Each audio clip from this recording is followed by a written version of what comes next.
camelos. Sou sertanejo, nasci nos matos, ando a cavalo para mim mesmo.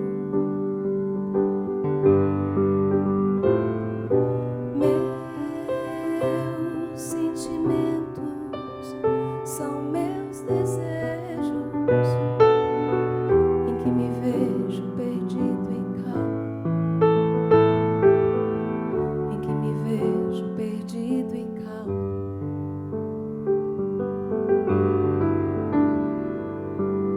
Meus pensamentos são meus camelos, meus pensamentos são meus cavalos. Com uns cavalgo para o silêncio, com outros marcho para a saudade. Meus pensamentos são meus cavalos, meus pensamentos são meus camelos. Sou sertanejo, nasci nos matos, ando a cavalo para mim mesmo.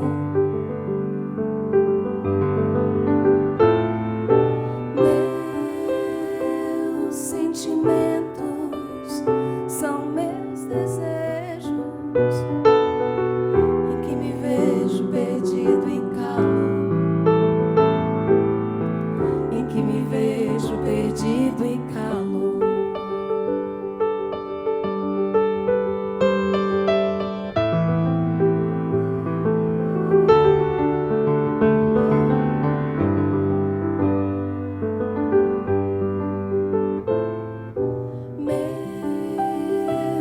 Pensamentos são meus camelos, meus pensamentos são meus cavalos, meus pensamentos são meus cavalos.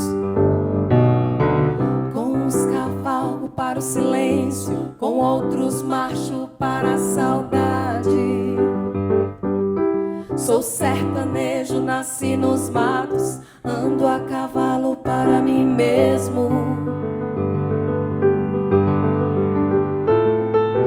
Meus sentimentos são meus desejos, em que me vejo perdido e calo,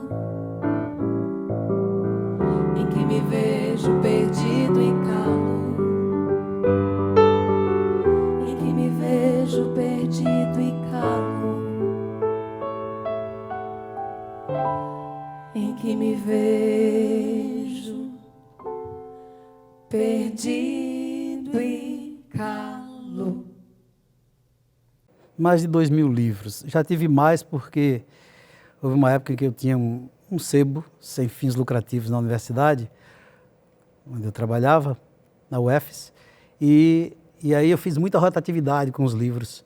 Eu levava livro para o sebo e trazia de lá para cá, de modo que o tanto de livros que passou da minha mão foi muito maior do que o que eu tenho, do que o que eu já tive, assim como de forma, vamos dizer, fixa e estável, né? Agora, quem já leu esses livros, eu li e reli muitos deles. Não li todos inteiros, porque ninguém lê todos os livros inteiros, inclusive há livros que são livros de consulta. Há outros livros que você deixa na estante com a possibilidade de ler e eles não entram no seu horizonte de expectativa e você termina não lendo. Quer dizer, não entrou um livro na minha casa que eu não lesse, pelo menos a introdução, que eu não soubesse do que se tratava. Mas a maior parte dos livros eu li pelo menos capítulos inteiros, centenas e centenas li inteiros, muitos eu reli, claro, e releio cada vez mais, né? Porque chega uma hora em que você vai ficando mais seletivo e tem que fazer escolhas, né? Na verdade, você não tem como ler nem os melhores livros do mundo lendo um só de cada vez. Então você vai fazendo escolhas de acordo com seus interesses e com o seu momento biográfico, né? Então foram muitos livros. Agora também já emprestei muito livro, fora os livros do sebo, né? Que eu fazia muita doação, depois a gente vai até falar disso.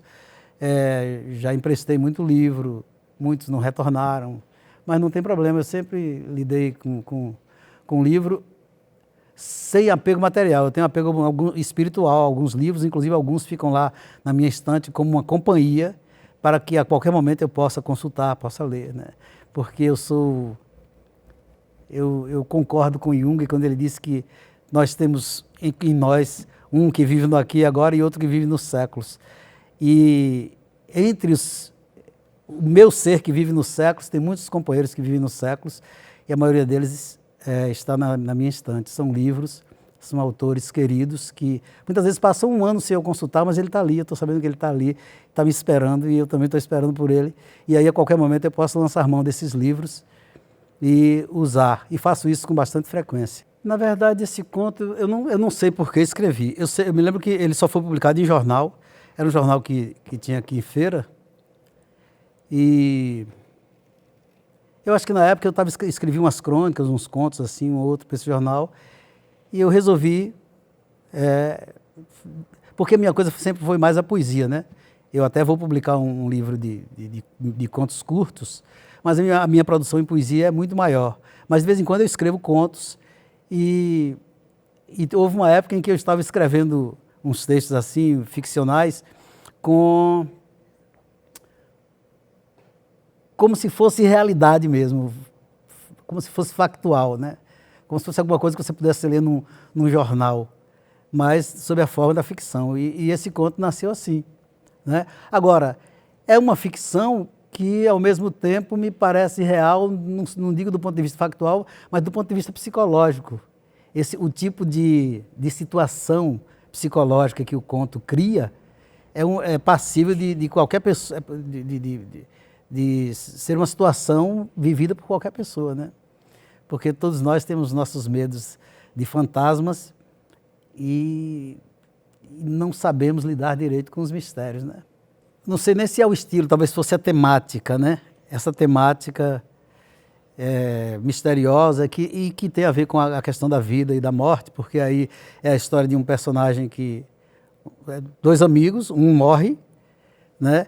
E esse amigo aí começa a receber cartas do morto, que morreu atropelado numa rua em Salvador. E aí ele começa a receber cartas enviadas desse local para ele, e aí o diálogo dele com um amigo que está vivo é em cima disso, e aí vem a questão do medo, porque o amigo diz que ele tem que comparecer ao local e ele não sabe o que fazer, e o diálogo é um diálogo, fala de um e de outro, do começo ao fim do conto, e o diálogo se dá assim até o fim, de modo que o leitor termina experimentando um pouco também do quase terror, ou do terror que o amigo vivo experimenta em relação aos convites feitos pelo amigo morto. Então, eu fiz isso numa temporada e me experimentei uns contos assim, umas crônicas, como se fossem realmente coisas reais que aconteceram. Procurei dar um aspecto de verossimilhança bastante condizente, vamos dizer assim, com uma situação real, factual.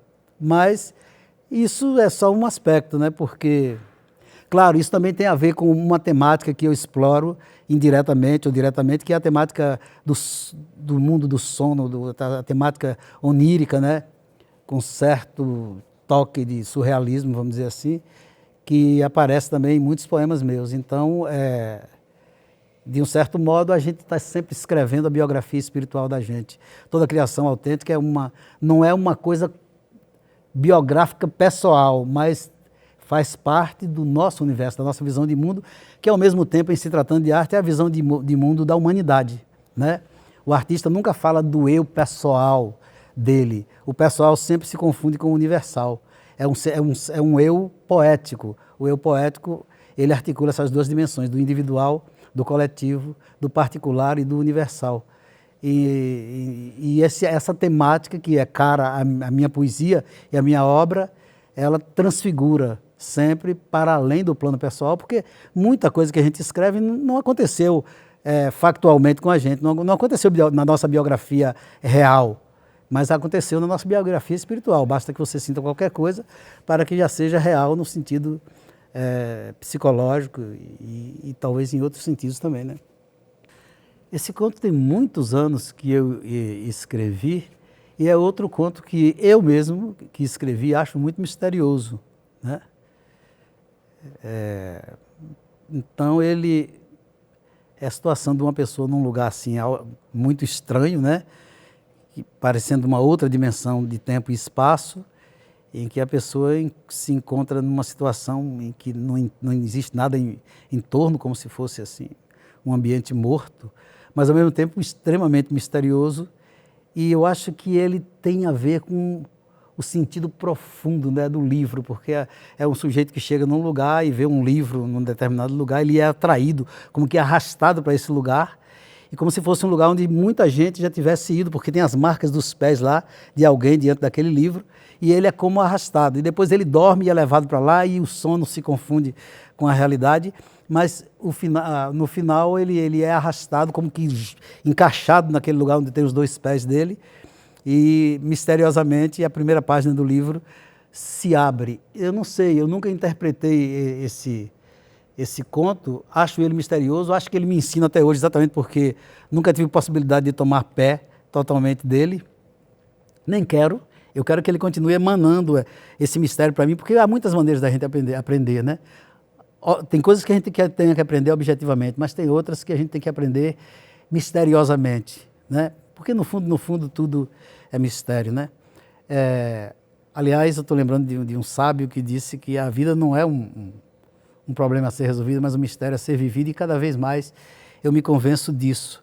E esse conto tem muito a ver com isso, né? Ele coloca o leitor e também o autor numa situação bastante incômoda. Mas talvez, simbolicamente, essa seja a situação em que os livros importantes colocam os leitores importantes. Então, que é essa situação de você ter que ultrapassar a dimensão da individualidade, penetrar nas regiões misteriosas e intraduzíveis do ser e da vida, para poder experimentar a expansão espiritual e a expansão da mente. E isso exige coragem. O conto ele aterroriza a gente porque ele testa um pouco a nossa coragem espiritual e a nossa coragem psicológica. Eu estou falando tudo isso aqui agora de improviso porque eu nunca me debrucei sobre esse conto, mas ele realmente me inquieta. E as obras importantes, pelo menos para mim, no caso, não sei se o conto é importante para os outros, mas para mim ele é importante porque ele me inquieta e ele me tira das minhas certezas, né? Porque a pior coisa do mundo é você estar ancorado nas certezas. Na verdade, a minha biblioteca particular não tem muita gente frequentando, tem alguns amigos. Tem um amigo aqui, em Feira, o Wellington Freire, que é um leitor compulsivo. Ele estudou na UFES, fez mestrado, já fez doutorado, e ele continua estudando e fazendo mestrado, e parece que vai fazer outro doutorado. Ele quer estudar, ele estuda o tempo todo, né? Ele lê, é um leitor compulsório e escreve também, escreve muito bem. Ele teve um ano em que ele leu acho que 160 livros da minha biblioteca. Ele ia lá, pegava os livros, devolvia. Atualmente mesmo tem alguns livros emprestados a ele. Mas não, assim, tem outras pessoas as quais eu emprestei também, atualmente mesmo, tem pessoas com livros meus na mão, mas a minha biblioteca está lá disponível. Por exemplo, meus filhos estão lá, na minha casa, eu nunca digo a eles que eles têm que ler ou que eles não têm. Quando eles dão vontade, eles vão lá, pegam um livro, leem. Hoje estão quase todos casados. Alguns levam o livro para casa, depois me devolvem, né? Tito mesmo agora está com 10 livros meus na mão, que ele me pediu para eu indicar 10 livros para ele fazer uma leitura desses 10 livros. Aí ele chegou lá em casa, a gente discutiu, eu mostrei vários, ele pegou 10 e levou. De vez em quando um leva assim, o livro para ler. Agora, eu fiz esse trabalho com o público no sebo, na universidade, né? Então, quando for chegar o momento de discutir a questão da academia chegar propriamente, eu falo mais disso aí. Mas a minha biblioteca é essa. Agora, sempre teve, e a gente faz com os amigos, com o Antônio Brasileiro, por exemplo, ele sempre me dá livros, de vez em quando ele liga para mim, Roberval, me traga aquele livro de volta, um livro que ele me deu há 20 anos, aí ele diz, rapaz, deixa esse livro, porque um dia eu vou pedir de volta. Rapaz, eu estou com saudade, aí eu pego o livro, levo, deixo na casa dele e ele pega de volta. Tem livros que ele diz, rapaz, aquele livro seu me empresta aí, eu faço a mesma coisa com ele. Então a gente faz esse intercâmbio, mas na verdade cada um de nós tem a maioria dos seus próprios livros mesmo, né? A gente escolhe, né? Então são livros diferentes, com muitas áreas diferentes de leituras, porque eu gosto muito de ler em muitas áreas diferentes, né? Principalmente em áreas diferentes da minha área de atuação como professor na universidade, porque se você ficar ancorado só na sua área, você vira um especialista, e um especialista geralmente é uma pessoa que não sabe quase nada. Não, tem vários livros, né? Porque eu tenho várias áreas de interesse, né? E tem vários livros que eu leio e releio, né? Inclusive livros que a academia rejeita porque pode não dar prestígio intelectual, né? Existe um preconceito muito grande em relação a essas classificações, né?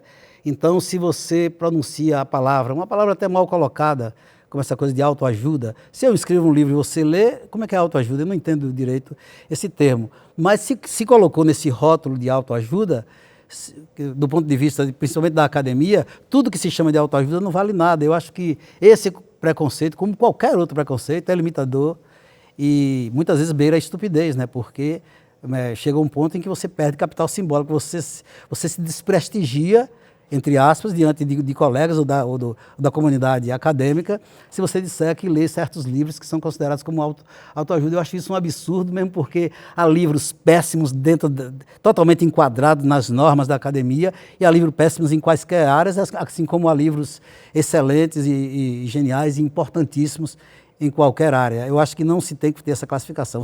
O livro tem que cair na sua mão e você tem que olhar o livro. E o livro é importante por ele e pela sua relação com ele, de acordo com o seu momento biográfico, de acordo com o seu momento existencial e tudo isso, né? Então, isso tem a ver também com a coisa da formação do leitor. E cada momento da nossa vida, a gente tem exigências que podem ser satisfeitas por livros que em outros momentos não teriam nenhuma função eficaz nesse sentido, né? Bom, eu tenho 17 livros publicados, agora, individualmente, né? Em antologia participei de inúmeras, tenho participado de inúmeras, mas individuais são 17 livros, a maior parte de poesia, não sei lhe dizer assim, deixa eu ver, tem unidade, deixa eu ver aqui, tem uns 5 ou 6 que não são de poesia, e o restante é de poesia. Sendo que o primeiro livro de poesia é um livrinho de 20 poemas, com 10 poemas meus e 10 poemas de Antônio Brasileiro, e a gente fez em parceria no início da década de 1970, e o livro tem o seguinte título, Iniciação ao Estudo do Um. Então tem 10 poemas de brasileiros e 10 meus. Na verdade tem 10 poemas de brasileiro e 9 meus, porque eu coloquei o primeiro poema no começo e esse primeiro poema apareceu como o último do livro, né? A única diferença que há é que se você lê esse poema, lê mais 9 e depois lê ele pode causar um efeito, se você lê na sequência, ele pode causar um efeito ligeiramente diferente do que causou antes de você ler os outros 8. Mas esse foi o primeiro livro, que na verdade é um libelo, né? Não chega a ser um livro dentro das características formais, que seja um livro que tem que ter um determinado número de páginas e assim por diante. Mas eu considero como livro porque ele é fundador, no sentido de que foi com ele que eu apareci como autor, com um conjunto de poemas e tal, né? Então são 17 livros, agora tem vários livros inéditos e alguns encaminhados. Era para eu publicar mais um no ano passado, em 2019, não deu. No ano passado também não deu, por uma série de problemas. E esse ano eu estou preparando, talvez daqui para o fim do ano eu lance mais um livro de poesia. Não, o primeiro poema eu não lembro. Eu lembro que o primeiro livro inteiro que eu li foi de um poeta feirense que escrevia ainda nos moldes do parnasianos, né, em plena segunda metade do século XX. Mas era um poeta que eu gostava, porque foi o primeiro poeta que eu li, de Antônio Lopes, que era chamado Príncipe dos Poetas Feirenses. Essa própria denominação a um poeta significava que ele estava assim, um pouco defasado no tempo, mas ele estava na dele. Ele escrevia, era um poeta autêntico, ele escrevia o que sentia, sabia fazer os sonetos. Até hoje eu gosto de vários sonetos que ele faz, independentemente de qualquer avaliação estética, porque aí são sonetos que fazem parte da minha biografia, são poemas que fazem parte da minha biografia. É como música. Certas músicas que a gente gostava quando a gente era adolescente, ou porque estava apaixonado por uma menina, ou porque fez muito sucesso e marcou na comparação com certos acontecimentos da vida da gente, a gente gosta, e a gente não tem mais noção nenhuma se é por valor estético ou por valor sentimental, e isso realmente não faz nenhuma diferença nesse caso. Então, esses poemas têm valor biográfico para mim, eu gosto deles até hoje e não tenho nem muita capacidade de avaliá-los esteticamente, embora eu saiba avaliar esteticamente um poema. Mesmo porque eu não quero eu quero reler esses poemas e sentir a mesma coisa não a mesma coisa, um sentimento renovado com o mesmo impacto que teve naquela época. Então foi de Antônio Lopes, um livro chamado Vozes do Ocaso, pai de Açaí Magalhães, que é um dos membros participantes do movimento da revista Era, amigo da gente. Não, na verdade, como eu falei, eu tenho interesses em muitos campos diferentes, né? Gosto de literatura, evidentemente, né? Mas leio muito em outras áreas, como na área do espiritualismo oriental. Gosto muito de filosofia. Gosto muito de livros teóricos sobre física quântica, astronomia, história, psicanálise, muitas áreas diferentes, né? Então não tenho assim um preferido. Tenho vários livros preferidos, impactantes, que me marcaram muito e que eu continuo lendo e relendo. Agora, tenho alguns livros espiritualistas clássicos, fora os clássicos da literatura que a gente já conhece, inclusive da literatura brasileira, da literatura universal. Tem livros na área do espiritualismo, do budismo tibetano, do hinduísmo, do taoísmo, que são livros que me interessam. E também de alguns ocidentais que beberam nessas fontes, né? Eu gosto de citar um livro que é best-seller, tem capa de best-seller, vendeu milhões, que eu descobri por acaso numa livraria, numa dessas lojas que vendem, que tem uma estantezinha lá dentro. Um dia eu vi o livro se chama O Poder do Agora, de Eckhart Tolle. E eu peguei esse livro, li uma frase, esse é best-seller, deixei lá. Voltei no outro dia, o livro me atraiu, eu peguei novamente e deixei lá. No terceiro vez eu levei o livro. Li, reli, já dei de presente a várias pessoas.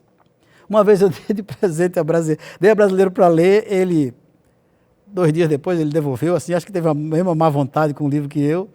Aí, alguns anos depois, ele disse, rapaz, eu já li esse livro várias vezes. Então, é um livro escrito numa linguagem muito simples, mas que não tem uma frase que não seja fundamental, como se fosse escrita para mim, no caso, né, e para quem gosta do livro. Então, é dessa área de autoajuda, best-seller, com todas as características desses livros que são criticados e rejeitados pela intelectualidade séria, vamos dizer assim, né? Mas, então eu não tenho isso. Então eu estou dando só um exemplo. Agora, tem livros que são importantes, né? Como o Tao Te Ching, o livro tibetano dos mortos. Estou falando de alguns livros assim mais estranhos, entendeu? Fragmentos de uma viagem misteriosa, um cordecinho de Ouspensky sobre Gurdjieff. Muitos livros diferentes também que eu gosto de ler. Sem se falar que gosto muito de Jung, de Freud, mas gosto mais de Jung do que de Freud, embora Freud escreva melhor do que Jung. E de vários autores assim, né, nessa linha, né? Então, e de história. De modo que são muitas leituras porque eu sinto necessidade. Eu sinto necessidade dessas leituras. De conhecer, para me conhecer, né? Porque não existe conhecimento que não seja conhecimento verdadeiro, que não seja autoconhecimento, né? A matéria mais objetiva que você contempla é para você assimilar alguma coisa, portanto, a incorporação de conhecimento é autoconhecimento. E eu sempre li nessa perspectiva, leitura criativa e tendo em vista o autoconhecimento como conhecimento e o conhecimento como autoconhecimento. Não sei, quando eu escrevo, quando eu sento para escrever, vem o tema, ou vem o jeito, né? Tem outros contos, tem outros textos num estilo totalmente diferente desse, né? Esse conto é um conto que atualmente ele me toca, porque eu escrevi ele há uns 15 ou 20 anos. E falava M-E-M-E, né, o nome da amada do narrador, e que ele fala que perdeu a amada, né? E mostra como a vida dele fica, aí vai ficando subentendido o que é que a vida dele significa agora que não tem mais M, né? De modo que esse conto foi uma ficção que terminou sendo real para mim e ele me emociona bastante. O Dicionário de Símbolos é um deles, né? Tenho vários dicionários, certamente tenho mais de 20 dicionários diferentes, de áreas de conhecimentos diferentes, porque eles são necessários, né? Desde o dicionário de folclore brasileiro até o dicionário de símbolos, que é dos que eu sempre usei, né? O dicionário de símbolos, como o dicionário de filosofia eu tenho 3 diferentes, de filósofos, de autores, de termos técnicos, vocabulário normal de filosofia. Você precisa, de vez em quando, recorrer a isso. O dicionário é importante. Em qualquer área, o dicionário é importante. E eu tenho em vários dicionários de várias áreas. Seguramente tenho mais de 20, de várias áreas diferentes, né? Mitologia, por exemplo. Tudo isso é muito importante. Agora, o dicionário de símbolos, já que você fez essa pergunta, é um dicionário importante porque o homem é um animal simbólico, né? Como já disse Ernst Cassirer, um filósofo importante do século XX, autor de um livro importantíssimo chamado Ensaio sobre o Homem e de outro chamado Filosofia das Formas Simbólicas. Ele diz, o homem é Nós passamos quase 2000 anos repetindo Aristóteles, que diz que o homem é um animal racional. Mas o homem não é só um animal racional. Freud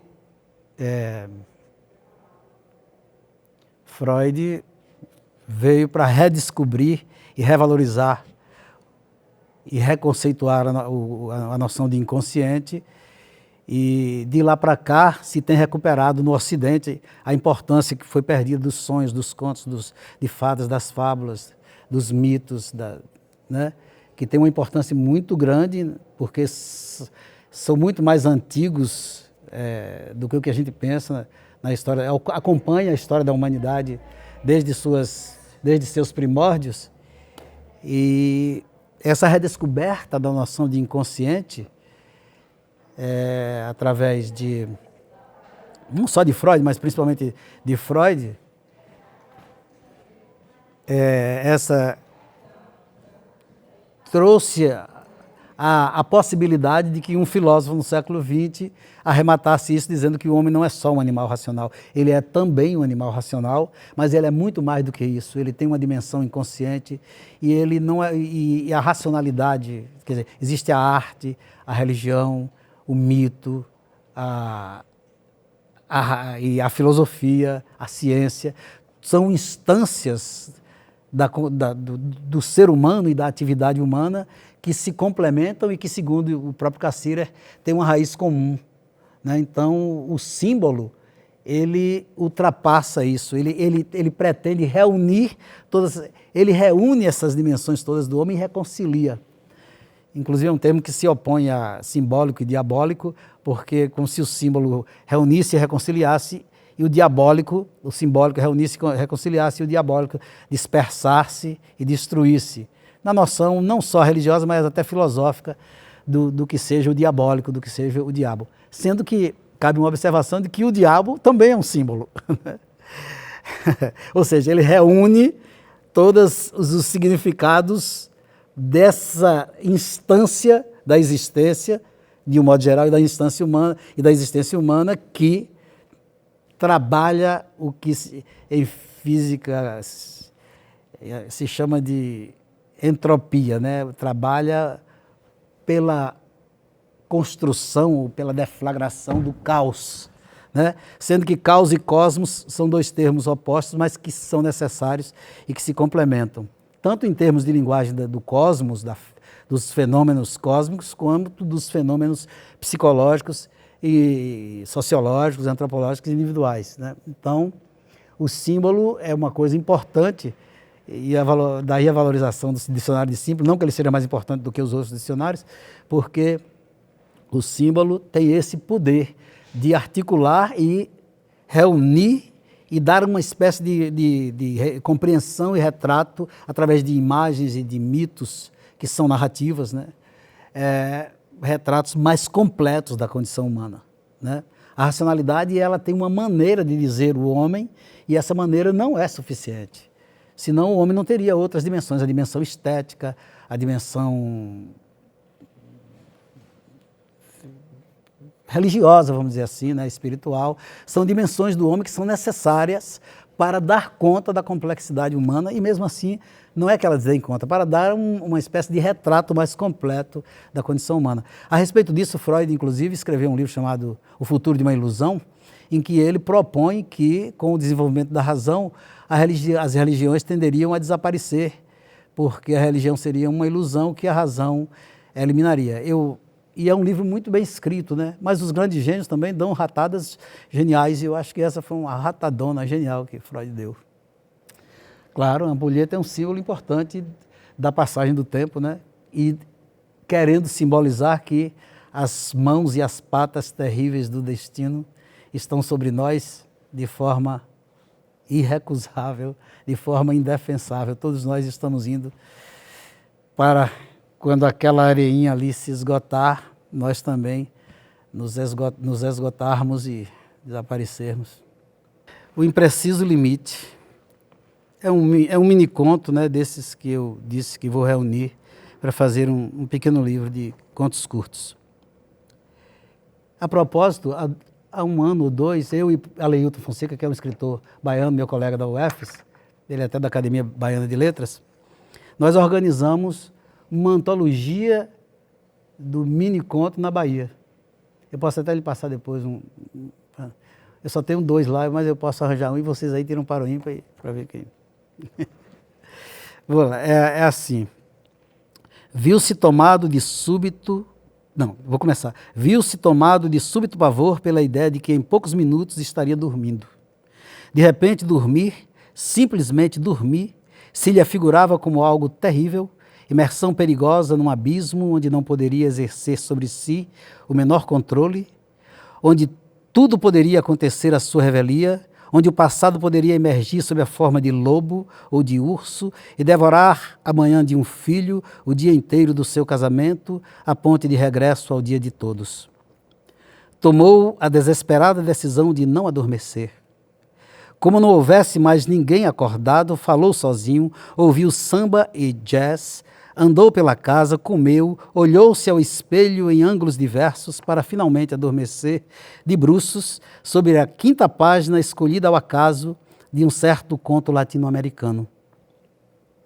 Ao despertar, na manhã seguinte, concluiu a estranha leitura, passando a transferir equivocadamente o inquietante acontecimento da noite anterior às 4 primeiras páginas do conto que, como está claro, não chegaram a ser lidas. Esse conto, ele remete à chamada literatura fantástica, tipo Gabriel Garcia Marques, Jorge Luiz Borges, o Júlio Cortázar.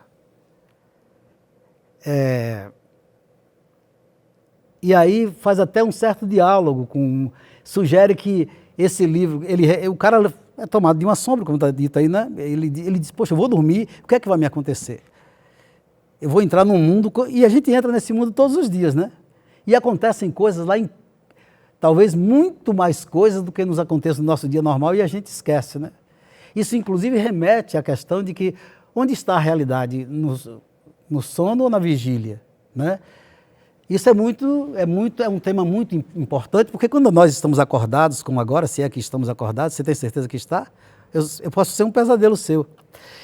Mas quando estamos acordados, a realidade predomina no estado de vigília. E o que nos acontece no sonho, nos aconteceu no sonho na noite anterior, fica em segundo plano. Mas quando eu estou efetivamente dormindo, o que é mais real? O meu sono ou esse mundo para o qual eu vou voltar depois que acordar?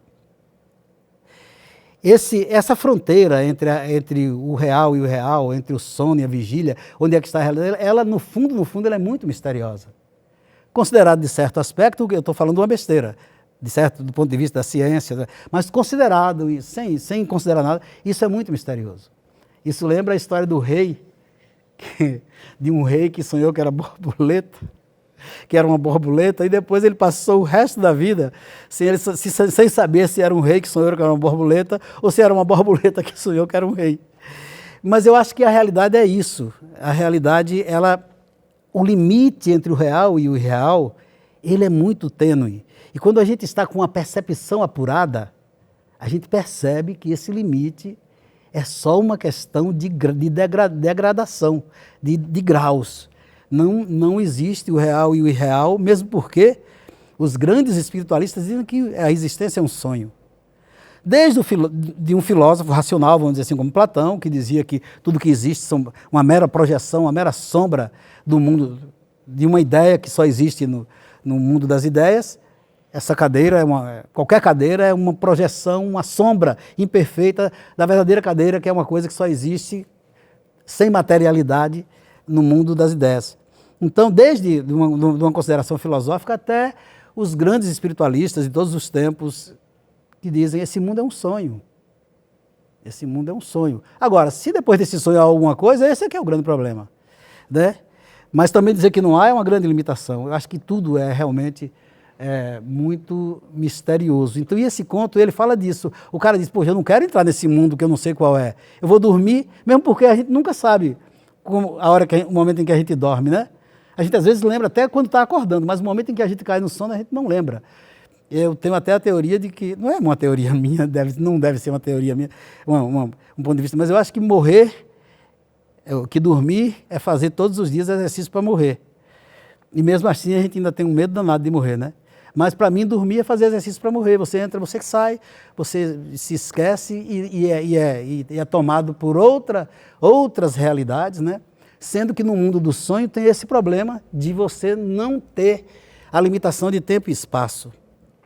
Para eu chegar na porta da rua, eu tenho que percorrer um determinado espaço e isso dura um determinado tempo cronológico. Mas num sonho não.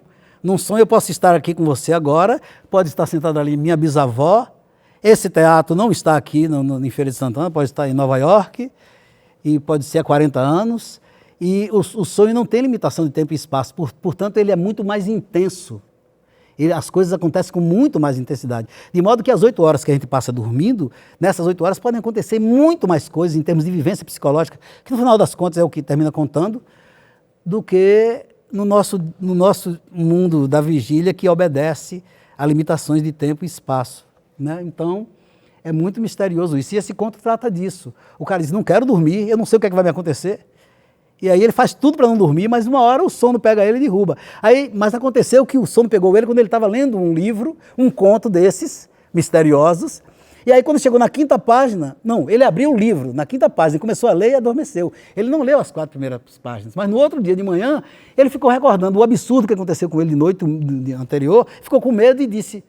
E atribuiu isso que as primeiras 4 páginas do conto tenham sido o que aconteceu de fato com ele de noite, mas na verdade não foi. Aí emenda a ficção com a realidade que aconteceu a ele, porque na verdade foi uma realidade absurda para um tipo de ficção também que é absurdo. Aí ficou o absurdo da arte e o absurdo da vida como que colados ali. Eu acho que o interessante do conto é isso. Agora, é um conto que exige uma certa erudição, porque exige que o leitor conheça essa literatura de Borges, de Cortázar e de outros autores latino-americanos, né? Borges me encanta, poeta. Borges, o grande escritor argentino, é poeta também de primeiro nível, mas o contista é fabuloso. Eu sou fã incondicional de Borges. Gosto muito também de Cortázar, Gabriel Garcia Marques e outros. Na emboscada de um sonho, um homem cheio de certezas e verdades, que há muito vivia adormecido, foi capturado. Seus caçadores, estranhos viventes do mundo das sombras, fizeram-lhe então uma redentora proposta: deixá-lo voltar ao mundo da vigília em troca das certezas e verdades que possuía. O homem não aceitou a proposta e viveu para sempre dormindo no mundo das sombras, onde suas certezas e verdades não tinham valor nenhum. Eu vou fazer isso de improviso, mas na verdade eu tenho uns poemas que falam que certezas são dúvidas mortas. Eu acho que a gente tem algumas certezas, mas elas também têm que ser provisórias. Elas podem durar até a vida inteira. Elas podem até se fortalecer a cada dia. Mas você não deve, a priori, tomar essas certezas como definitivas, porque tudo muda. nós mudamos. As certezas são importantes, nós temos que produzir o sentido da vida. O ser humano, um besouro, não precisa produzir o sentido da vida porque ele nasce colado com a natureza. Ele é programado pela natureza, a natureza não dá espaço para ele pensar, nem para ele questionar quem sou eu. Mas o ser humano é um fenômeno, é uma anomalia, isso pode ser até uma aberração. Foi um ser que, de algum motivo, se descolou da natureza e, com isso, criou a consciência. A consciência é estar ciente com. Quem está colado com a natureza não tem esse ciente com, porque ele e a natureza é um só. Besouro e natureza, marimbondo e natureza, são um ser só. Né? Eles têm um comportamento, têm uma linguagem. A natureza, ao mesmo tempo que ela é muito aberta a milhões de espécies que ela cria, ela também é muito fechada. Para uma espécie sofrer uma mutação, dá trabalho. E mesmo assim, não é uma mutação que a transforme de uma hora para outra completamente. Se for uma mutação muito brusca, ela pode até desaparecer como espécie. Então a natureza é um código aberto, mas ao mesmo tempo seguro e fechado. O homem foi um ser que conseguiu se descolar da natureza. Esse descolamento é muito importante. Esse descolamento é muito importante porque é o que caracteriza o ser humano. A gente estava falando de símbolo, o símbolo tem muito a ver com isso. Né? O símbolo significa que eu tenho que produzir o significado das coisas, apanhar os símbolos e tornar a minha vida também simbólica, porque o conhecimento do ser humano não é um conhecimento direto da natureza, como a do besouro, como eu falei. É um conhecimento intermediado pelo pensamento e pela linguagem. E o pensamento, e isso é processo de simbolização, em sentido mais amplo. Ou seja, eu não tenho um conhecimento imediato das coisas, nem eu, nem ninguém. Nós temos um conhecimento intermediado pela linguagem e pelo pensamento. É por isso que se diz que o homem tem uma segunda natureza. O homem é uma segunda natureza. Nós somos natureza e cultura. Né? Tanto é que as formas de pensar se modificam em culturas diferentes e em momentos diferentes dentro da mesma cultura. E a mesma cultura tem subculturas, né? Muitas subculturas, inclusive muitas delas marginalizadas. Então, o ser humano ele é esse ser descolado da realidade. De modo que as certezas e as verdades, elas são construídas. E o mundo ocidental passou 2000 anos, de Sócrates para cá, principalmente, né, alimentando a ideia de verdade e de vontade de verdade. Nietzsche, o demolidor filósofo Nietzsche, que morreu em 1900, mas que disse que só ia ser compreendido 100 anos depois e agora está sendo estudado mais do que nunca. Nietzsche, ele questionou a verdade e a vontade de verdade, porque a verdade era tida como alguma coisa que estava acima dos interesses humanos e que era inalterável e que, portanto, era intocada. Ela podia legislar, julgar e decidir sobre tudo dentro do mundo dos interesses humanos e das contradições humanas, porque ela estava acima e era intocável. E Nietzsche disse, uma racionalidade que surge com Sócrates, em algum momento, essa racionalidade que tudo questiona, em algum momento ela vai questionar a si própria. Então a verdade se escondia por trás do seu próprio prestígio para não ser autoquestionada. Aí aparece Nietzsche e diz, não existe verdade fora da realidade humana, todas as verdades são interessadas. Todas as verdades estão dentro do jogo de interesse humano. E a palavra interesse é uma palavra interessante, sem nenhum trocadilho, porque a palavra interesse tem um verbo ser dentro dela. Uma coisa interessada é uma coisa que está atravessada entre dois seres ou entre seres diferentes. Então, é normal que a verdade nasça dessa relação de interesses. Agora, essa relação de interesses é também uma relação de poder. Nietzsche também trabalhou muito isso, depois Foucault, como seguidor de Nietzsche, também trabalhou muito isso. É uma relação de poder, e essa relação de poder, ela sempre se faz valer. Os seres humanos dominam uns aos outros o tempo todo, né? Então, e também em relação a si mesmo. Eu pretendo dominar algumas coisas em mim, e algumas coisas eu consigo, e outras, feliz ou infelizmente, eu não vou conseguir. Né? Então, essas são relações de poderes. Então, a verdade termina sendo o que Platão já tinha preconizado lá na República dele. A verdade termina sendo, no final das contas, na prática, o poder do mais forte. Né? Então, Nietzsche questionou tudo isso e, então, a noção de verdade, a noção de certeza, essas noções todas estão sob suspeita há muito tempo e estão sendo trabalhadas há muito tempo. Né? De modo que a gente tem que ter certezas provisórias. De modo que esse continho aqui, ele traz à tona isso. Quem se deixa obscurecer por preconceitos, por ideologias rígidas, por padrões de hábitos e crenças, são pessoas que estão já escravizadas, não podem enxergar, não conseguem enxergar mais além daquilo, nem em si, nem nos outros.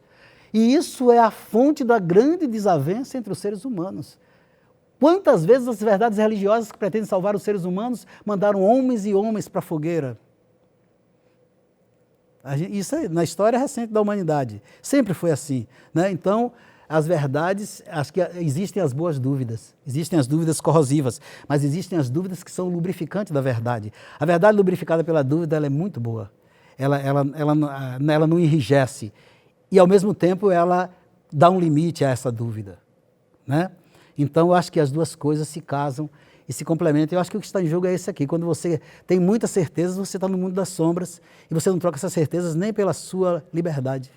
Não, na verdade, veja bem, tem uma série de coisas para a gente considerar aí. Quando eu falo de Sócrates, eu quero primeiro reconhecer que Sócrates é um sábio. Agora, ele é um sábio que, como os estudiosos já disseram, e como Nietzsche também já disse, ele faz a fronteira entre o mundo pré-socrático, em que ainda predomina uma certa mitologia, né? E a saída do mundo mitológico, né? Que vem da Ilíada e da Odisseia, e que os filósofos pré-socráticos ainda consideram, ainda estão dentro desse universo de um certo modo, tirando alguns, né? Porque alguns já racionalizaram bastante, todos eles. Mas Sócrates é que funda a racionalidade no sentido de colocar a racionalidade como primeiro princípio do conhecimento, vamos dizer assim, como diz Ernst Cassirer, né? Mas ele mesmo era um sábio, né? Ele mesmo era um sábio, inclusive viveu como um sábio, né? E morreu como um sábio. Preferiu morrer a ter que fugir, a ter que deixar Atenas. E a Apologia de Sócrates, que fala exatamente do suicídio dele, é um livro maravilhoso. Agora, mas então a gente avaliar Sócrates, julgar Sócrates depois de 20 séculos, 20 e tantos séculos, 25 séculos, é muito complicado, né? Sócrates tinha uma sabedoria. Agora, ele inaugura um tipo de conhecimento, uma racionalidade, baseada, como você mesmo falou, no diálogo, né? Que é aquele sistema de fazer perguntas, mas o que se condena entre aspas, né? O que se pegou em Sócrates como a esperteza da racionalidade, talvez tenha sido o fato de que o diálogo socrático, ele convidava aqueles caras e ficava batendo papo, né? Os sofistas e outros, e aí o cara, ele fazia uma pergunta, o cara discordava, mas aí ele disse, tudo bem, então deixa ele fazer outras perguntas aqui. Aí ele ia fazendo perguntas, isso aqui você concorda? O cara, concordo. Depois que o cara concordava 20 vezes, ele voltava com uma primeira pergunta sobre a qual o cara discordou, vamos dizer assim, eu estou fazendo um resumo, e aí o cara já não tinha mais como não concordar com ele, né? Isso, na verdade, também não podia, você podia dizer também que ele estava sofismando em certo sentido, né? Mas, então, essa racionalidade, até pelo fato de que no final ele dominava o outro, funda um tipo de racionalidade que se chama de logocentrismo, que os estudiosos, os filósofos, os pensadores do século XX chamaram de logocentrismo, o predomínio do logos como centro, o poder da racionalidade, o poder dominador e instrumentalizador da racionalidade. E a gente sabe que historicamente isso aconteceu, foram os europeus de origem greco-romana que dominaram fisicamente, porque essa racionalidade desenvolve. A racionalidade, ela é fria e calculista. E ela é capaz de instrumentalizar, de criar instrumentos, inclusive instrumentos físicos de dominação. E não foi por outra razão que eles dominaram, né? Que houve um processo de escravização, principalmente dos negros africanos, foi por esse processo de racionalização que se chama de logocentrismo, de eurocentrismo, que terminou tendo consequências etnocêntricas também, né, de raças dominando umas às outras, e a gente vê que até hoje a humanidade não se deslocou aí, não resolveu seus grandes problemas em relação a isso, haja vista a situação da África e de outras principalmente da África, né, do continente africano, que está se desenvolvendo, todo mundo sabe, mas que tem sequelas profundas deixadas pela dominação ocidental, nesse domínio que houve. Então, essa racionalidade ela é dominadora. E Nietzsche atribui a Sócrates essa culpa. Nietzsche bate firme em Sócrates nesse sentido. Foi nesse sentido que eu fiz a colocação da crítica. É claro que não aquilo que Sócrates fundou e apontou é que deu, historicamente, nessas consequências. Porque depois de Sócrates vem Platão, que fala, nos diálogos dele, Sócrates é o principal personagem, mas ele também já introduz as ideias dele, a doutrina das ideias, tudo aquilo. E a gente sabe que o platonismo, que é a filosofia de Platão, é o principal fundamento do cristianismo. Né? E aí Nietzsche também faz uma crítica profunda do cristianismo, principalmente na genealogia da moral. A hora passa com Deus na forca e sinto no pescoço este nó. Cravadas no imponderável, se alastram sombras no âmago do homem só. Venho do vale das sombras, conheço a força dos ventos. Não vou comungar com ratos, a devassa dos templos. Então, eu sou a pessoa menos indicada para comentar meus próprios poemas, como meus contos, né? Mas como eu, com essa mania de professor, né? E como eu sempre preparei muitas minhas aulas para poder dar as aulas totalmente improvisadas, porque você só dá uma boa aula improvisada se você tiver com ela totalmente preparada. O professor que vai improvisar na sala de aula é um fiasco, mas se você vai dizendo, está tudo preparado e daqui a gente vai voar, qualquer voo que fizer, a gente volta para aqui, foi isso que eu sempre fiz. É por isso que se você colocar qualquer texto na minha frente, sou capaz de falar alguma coisa minimamente plausível. Mas, não sei, o que eu digo é que, é claro que foi feita a crítica da religião, não só a crítica da religião, mas a crítica das igrejas, né? A crítica das igrejas, porque as igrejas são humanas, demasiado humanas, e elas se corrompem. A história das igrejas é a história de regeneração e corrompimento o tempo todo, e muito mais talvez de corrompimento e de uso do poder, inclusive do poder da força mesmo, porque muito tempo a igreja e o Estado passaram juntos. Não foi à toa que Voltaire disse que o ideal dele era ver o último rei enforcado na tripa do último padre. Era uma crítica a esses dois poderes mancomunados que sempre foram pesadões e muitas vezes desastrosos na história da humanidade. Então talvez tenha a ver com isso. Eu faço a minha crítica da religião, mas não faço com qualquer um. É como que dizer, eu critico Feira de Santana, mas se vier um carinha qualquer de fora criticar, eu digo, oba, para aí um pouquinho, companheiro. Para aí um pouquinho, que eu não quero lhe ouvir, não, vai falar para as paredes. Então por quê? Porque, não, entendeu? Às vezes não tem nada a ver. Então, eu tenho que saber com quem eu compartilho minhas críticas e minhas desavenças e meus... Não digo desafetos, porque eu acho que isso não é bom. Eu tenho que ver com quem eu compartilho minhas opiniões, minhas visões de mundo, porque se eu compartilhar com pessoas inadequadas, eu estou me traindo e talvez traindo aquilo sobre o que eu estou falando, né? Então, eu acho que tem muito a ver com isso. Não no sentido de rejeitar essas pessoas, mas no sentido de não me sentir traído falando com pessoas que não têm nada a ver. Eu acho que é até um desrespeito também a elas, né? Eu acho que se eu puxar... Eu estou aqui falando essas coisas, não falo em lugar nenhum, a não ser que tenha a oportunidade de falar. Aqui, falar. Mas eu não vou sair nunca na minha rua para ficar falando sobre isso com ninguém. Agora, se um vizinho chegar, puxar um assunto e me perguntar uma coisa e começar a conversar comigo interessado, aí eu começo a conversar com ele. Senão, não tem porquê. Eu acho que seria uma inconveniência da minha parte fazer isso. Mesmo porque ninguém está interessado no poder do outro sem que esse interesse exista legitimamente. Num espaço como esse aqui, nós estamos num espaço institucional, fruto de um projeto institucional que já é destinado a esse tipo de coisa, e vocês estão aqui diante de mim porque vocês resolveram abraçar esse projeto, então está implícito que nós nos concordamos sobre isso. Entendeu? Fora isso, não tinha porquê nós estarmos conversando sobre certas coisas, inclusive sobre coisas que se não forem apropriadas, na circunstância apropriada, podem fazer mal aos outros. Né? Eu sempre dizia para meus alunos, quando vocês fizeram um concurso para o vestibular, vocês assinaram, indiretamente, o direito de vir para a sala de aula, se chocar com ideias, com pensamentos, com ideias, com visões, com posturas, as mais diversas, sendo que vocês têm total direito também de se posicionarem, porque quando eu fiz concurso para ensinar aqui também, eu fiz para receber quem viesse para cá através de concurso também. Então vamos vivenciar. Eu dizia isso porque eu tinha muitos alunos eu tenho alunos que até hoje, de 20 anos, são meus amigos, que ficam me procurando. E tem outros que se afastaram de mim. E não porque eu quis. Muitos deles eu recuperei, eu fui atrás, né? Porque uma pessoa que se chocou com minha ideia é uma pessoa que eu acho que é sensível. Não porque seja minha a ideia, como uma ideia plausível, com uma ideia impactante. Aí, muitos deles eu recuperei como amigos, outros ficaram cismados comigo mesmo. Mas eu não fiz isso no espaço inadequado. E Jung dizia o seguinte, quando um paciente meu, ele era psicanalista, chega no meu consultório, que eu estou fazendo a psicanálise dele, quando chega o momento dele descobrir racionalmente um problema dele, que ele resiste, eu não insisto, eu dou a ele uma saída indireta, uma religião, uma coisa, porque se eu insistir, ele pode se chocar tão de cara com essa verdade e que isso vai ser um desastre para ele. Ele disse, só quem tem direito a fazer isso é o professor, o jornalista, não sei porque ele falou isso, e o psicanalista quando são consentidos, né?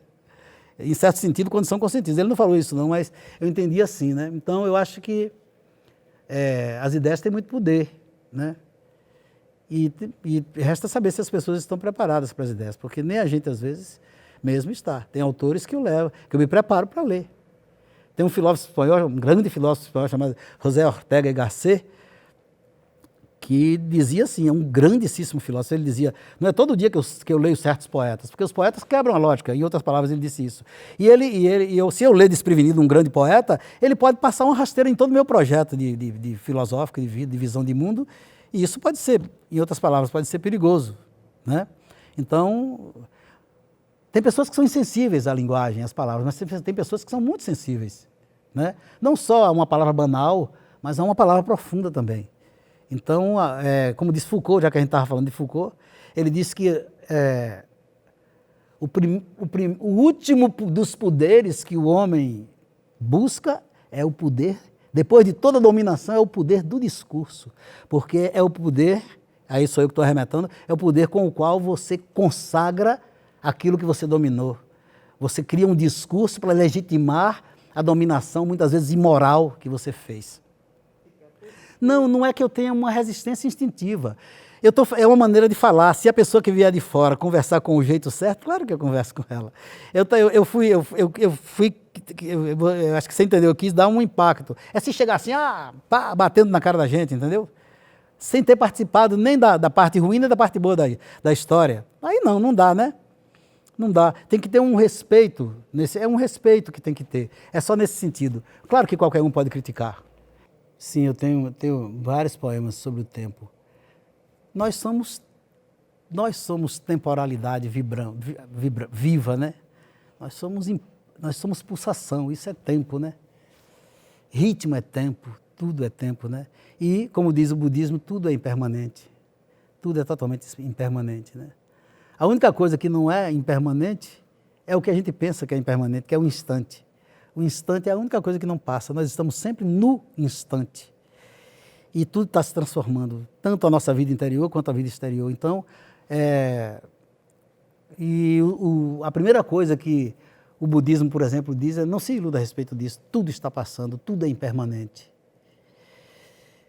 E isso significa o quê? Eu lembro de novo do filósofo Ortega y Gasset a que me referi. Ele diz, nós somos seres futuristas.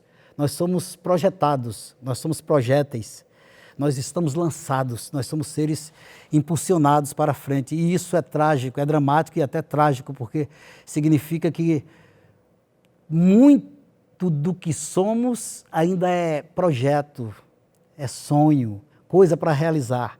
E como nós temos sempre coisa para realizar, nós já sabemos de antemão que nossa vida vai ser interrompida com muita coisa por realizar. E temos a consciência de que isso vai acontecer. Então isso torna a vida dramática e, em certo sentido, trágica. E mais trágica ainda porque podemos, ao longo desse percurso, não antes de nos perdermos para a morte, perder as pessoas que nós amamos.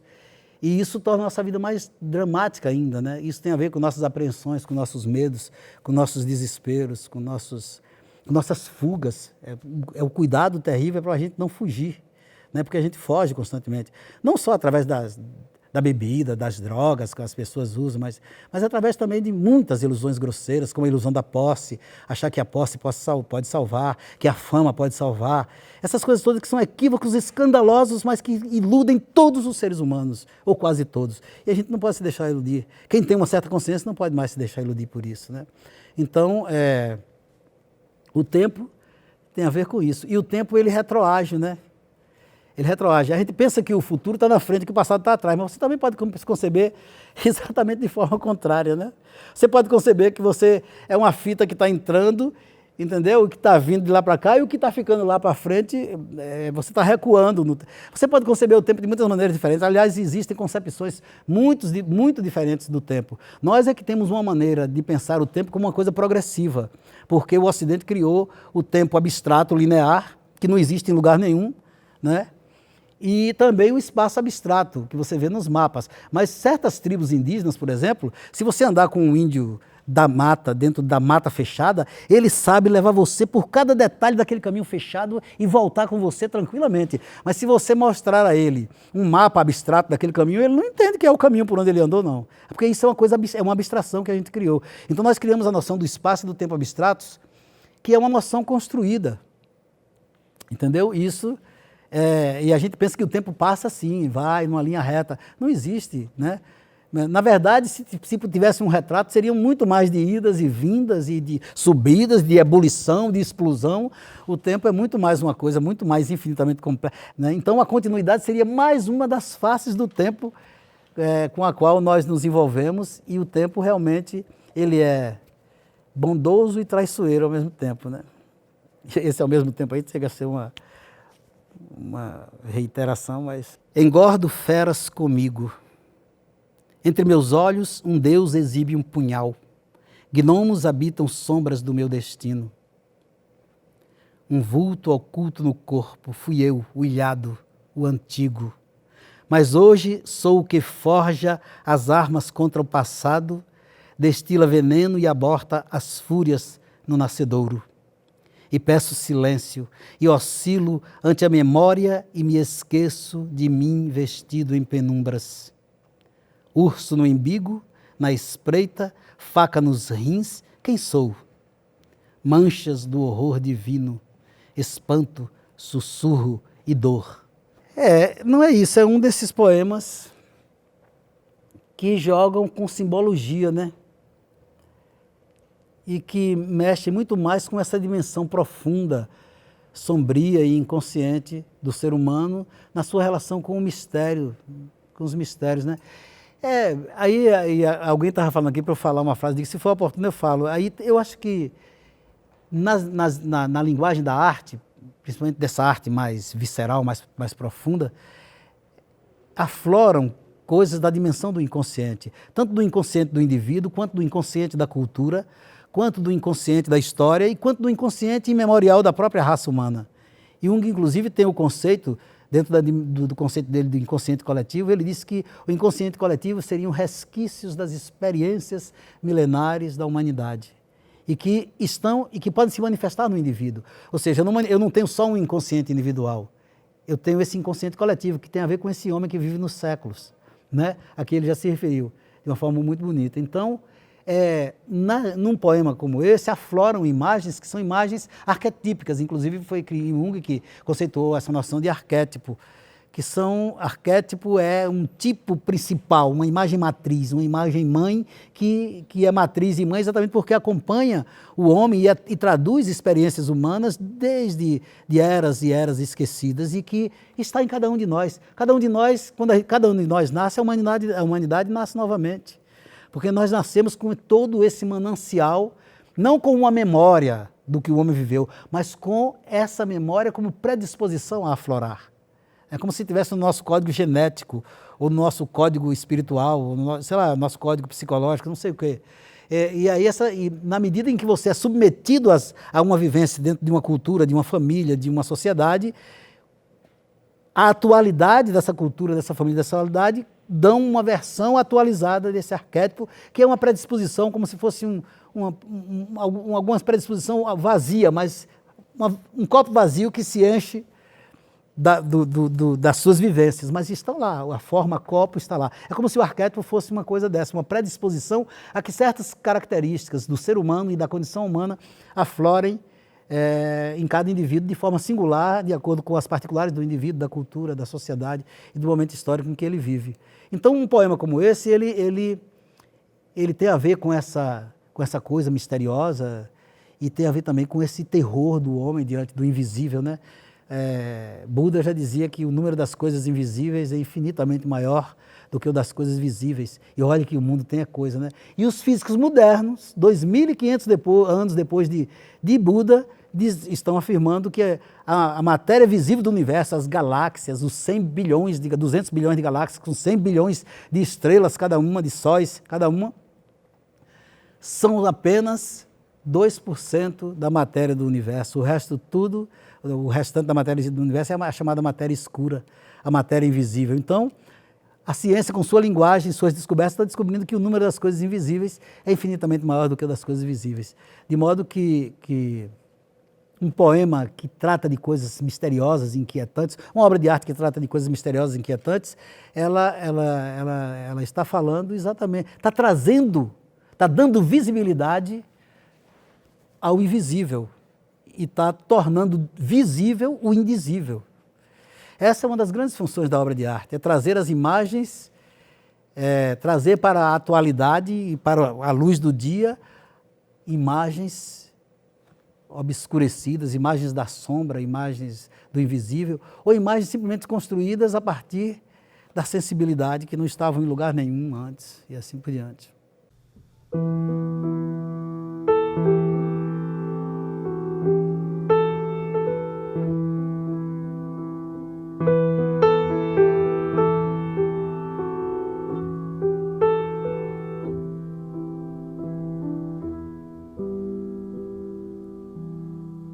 Todos sabem quem sou, eu não sei,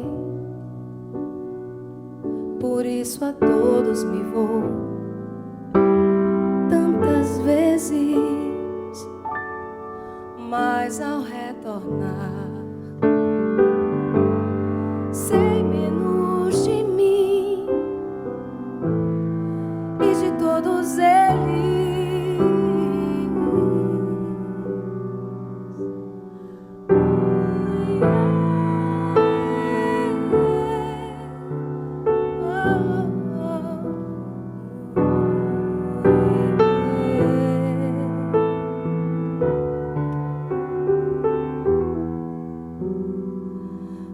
Todos sabem quem sou, eu não sei, por isso a todos me vou tantas vezes, mas ao retornar sei menos de mim e de todos eles.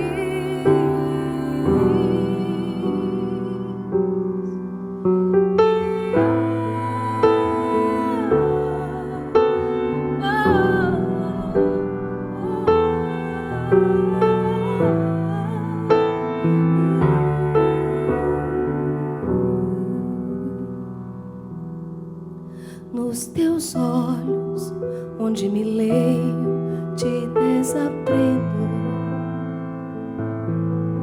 e me esqueço. Nos teus olhos, onde me leio, te desaprendo e me esqueço.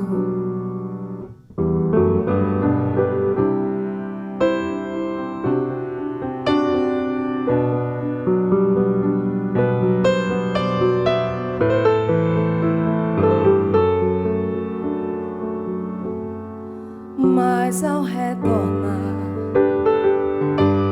sei menos de mim e de todos eles.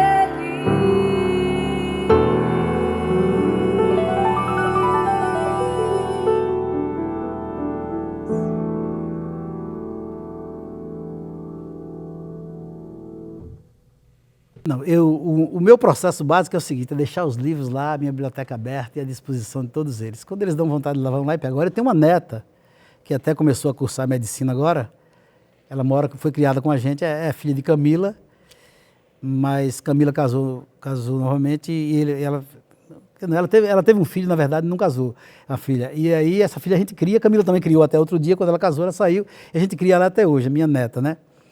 E ela, desde nova, gosta muito, ela tem uma sede enorme de conhecimento, né? Eu já falava para a Jaqueline que eu tenho um livro lá que é ilustrado sobre símbolos, ela tem fascinação por símbolos, símbolos são arquétipos, ou seja, ela já tem essa sede arquetípica de conhecimento desde menina. Ela, com 7, 8 anos, ela pegava e ficava desenhando os símbolos e tal, né? Ela via os filmes daqueles desenhos animados com negócio de mitologia, sabia tudo, né? E se os adultos viessem discutir com ela, ela dava um banho, viu? Se quisesse mostrar conhecimento com ela sem conhecimento, ela dava um banho. Então ela gosta, e ela pega meus livros, e ela gosta de budismo, gosta de literatura, gosta de ciência, ela lê tudo, né? E a gente nunca mandou ela estudar. Ela pegava, entrava no quarto dela, botava lá, colava os negócios lá na parede, aquele negócio de estudante, de ficar lembrando as coisas que tinha que fazer, e tome.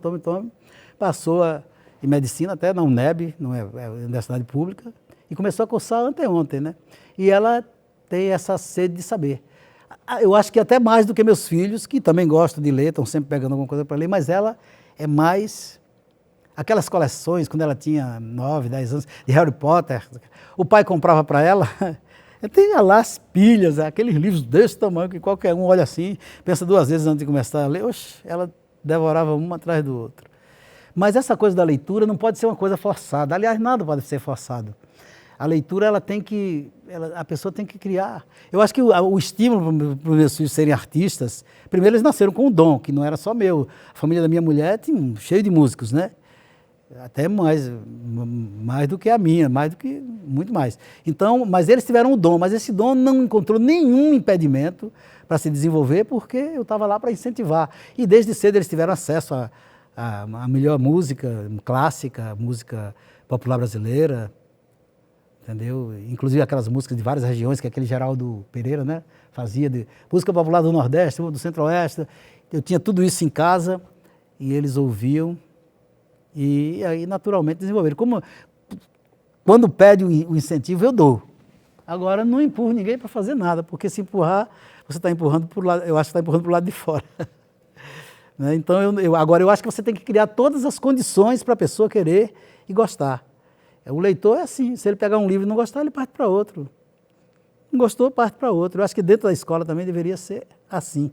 Quando eu entrei na UFES, eu não era professor de teoria da literatura, eu fui ser professor de metodologia e prática de ensino em língua portuguesa, que era professor de metodologia e no outro semestre era professor de estágio, ia para as escolas públicas, para o colégio estadual, para outros colégios, para avaliar o estagiário, para acompanhar ele. Eu sempre dizia, não imponha a leitura a seus alunos. Disponibilize para ele um bocado de livro, o máximo de leitura que você puder, e deixe ele escolher. Se ele começar um livro e não quiser, e não cobre também, não faça pergunta sobre o livro, que ninguém escreveu um romance para alguém fazer uma pergunta chata sobre aquele romance. É isso que afasta o leitor dos livros. Deixa o cara ler o livro, se ele gostou da história, ele leu. E se você quiser falar da história, fale do jeito que você quiser. Amei aquela parte, gostei daquela passagem, gostei daquele ato ali, achei uma beleza aquele lugar, acabou. Com o tempo, se ele for gostando de literatura, basta isso aí. Se ele for estudar literatura, aí ele vai começar a aprofundar naturalmente o estudo teórico e assim por diante. Eu acho que a escola tem muitos artificialismos. Existe um didatismo, não é a didática, mas um didatismo que cria truques. E você obtém resultados que não são resultados verdadeiros. Os resultados verdadeiros não surgem de truques didáticos, entre aspas, né? Então eu acho que a verdadeira pedagogia é aquela em que você deixa as coisas acontecerem e é um processo que às vezes é lento para uns e para outros não. Tem que saber trabalhar tudo isso. Agora o professor tem que ser um vocacionado, porque ele tem que gostar disso, né? É claro que ele não tem que ser sacerdote, ele tem que ser bem remunerado. E vamos acabar com essa história, né? Mas eu estou dizendo, mas ele tem que ser vocacionado. Aliás, professor não, qualquer profissão você tem que ser vocacionado, porque se você não for, você está perdendo sua vida.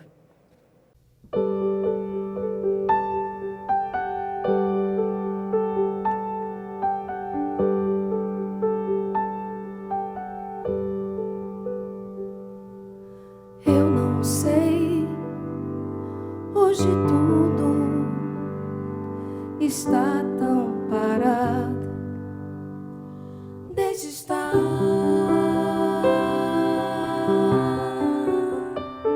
Fico mudo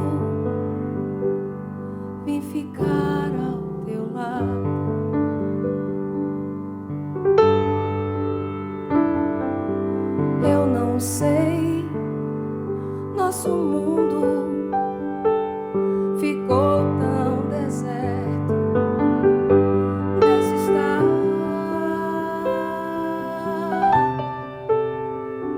não me iludo, não estavas tão perto.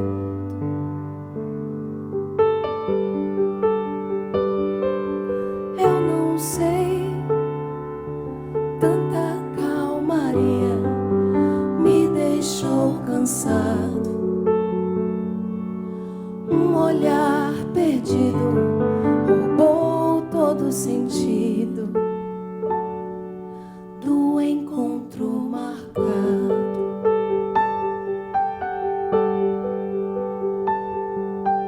Eu não sei, hoje tudo está tão parado. Deixa estar,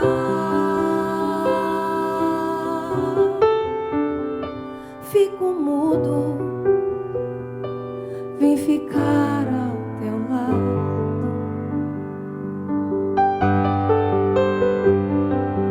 Eu não sei, nosso mundo ficou tão deserto. Deixa estar,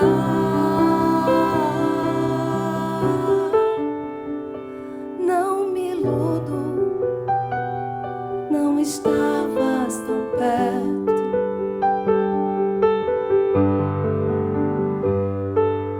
Eu não sei, tanta calmaria me deixou cansado. Um olhar perdido roubou todo o sentido do encontro marcado.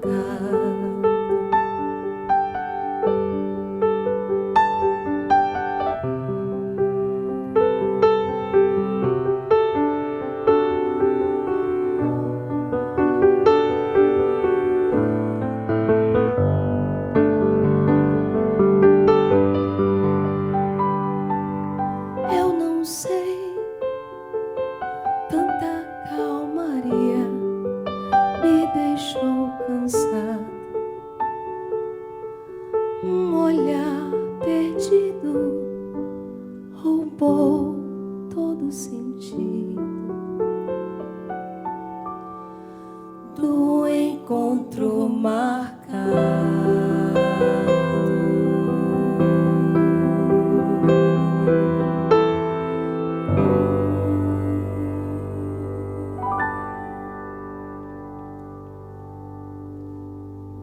Bom, eu editei vários livros.